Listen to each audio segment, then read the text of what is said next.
Baik, terima kasih. Ini ada yang bertanya, katanya, jadi saya garis bawahi katanya, kalau menulis surat shad atau huruf shad? Surat shad ayat 54. Baik, katanya, saya garis bawahi katanya, kalau kita menulis surat shad ayat 54 lalu dimasukkan ke dalam tempat penyimpanan uang, maka rizkinya akan lancar sepanjang tahun jika itu dilakukan pada saat malam nisfu Sya'ban. Andaikan ini adalah hadis yang sahih, saya yang akan mengamalkan pertama di jamaah ini. Jadi andaikan itu adalah hadis yang sahih, maka saya akan mengamalkan yang pertama di antara kita semua. Akan saya tulis surat shad tersebut ayat 54, kemudian saya taruh di tempat dompet saya atau di tempat penyimpanan supaya nanti duitnya bertambah banyak. Ini adalah sebuah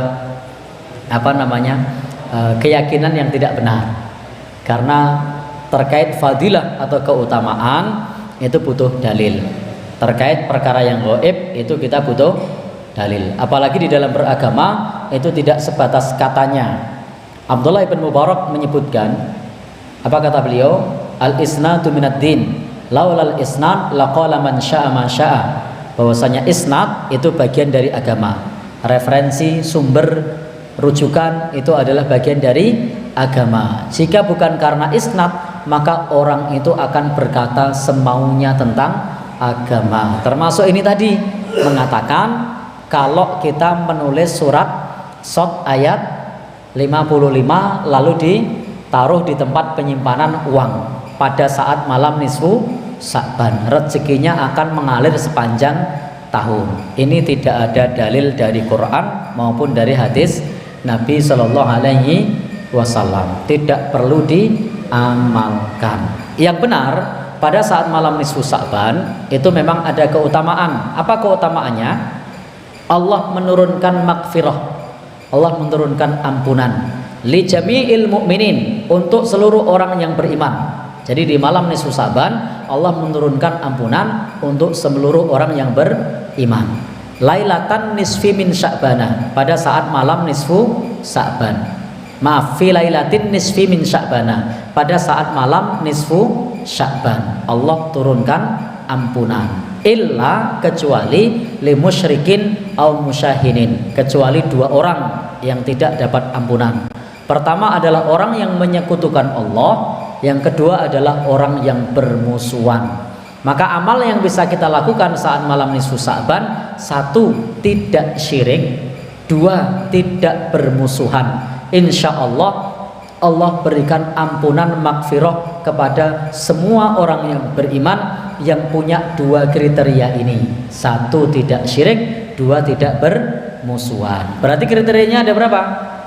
3. Karena Allah turunkan ampunan hanya untuk orang yang beriman. Li jami'il mu'minin, untuk seluruh orang yang beriman. Syarat dapat ampunan: 1, beriman, 2, tidak syirik, 3, tidak bermusuhan. Itu dalil yang sahih terkait nisfu Sya'ban.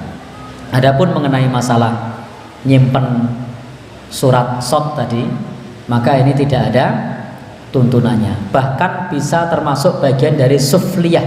Sufliyah itu adalah penistaan terhadap ayat Al-Quran. Bayangkan kalau ayat Al-Quran tadi disimpan di dompet, lalu dompetnya dibawa ke kamar mandi, dibawa ke toilet, dibawa ke tempat najis, maka ini termasuk menistakan ayat Al-Quran. Dibawa kemana-mana. Saat taat dibawa, saat maksiat dompetnya dibawa enggak kira-kira? Ya. Kalau orang punya dompet lalu maksiat, dompetnya dibawa enggak? Dibawa juga. Orang ke klub malam bawa dompet enggak? Bawa ya? Baik. Maka ini bisa menjadi bentuk naudzubillah menistakan ayat Al-Quran. Ketika kita menjadikan ayat Al-Quran dijadikan jimat, jadi bisa menistakan ayat Al-Quran karena ayat Al-Quran dijadikan jimat. Dan tidak sepantasnya bagi kita untuk menjadikan ayat Al-Quran dibawa ke tempat-tempat yang najis. Wallahu a'lam bishawab. Jadi tidak ada dalil yang menyatakan seperti itu. Kalau mau rezekinya lancar, rezeki itu macam-macam ya, maka pastikan berdoa sama Allah dengan cara yang benar, ikhtiar yang benar. Kalau yang dimaksud rezeki itu tadi karena ditaruh di tempat duit, maka berusahalah dengan benar, bekerjalah dengan benar. Jadi walaupun itu ditaruh di situ, kalau ungkang-ungkang di rumah, tidak punya usaha, tidak punya kerjaan, tidak punya relasi, ya sama.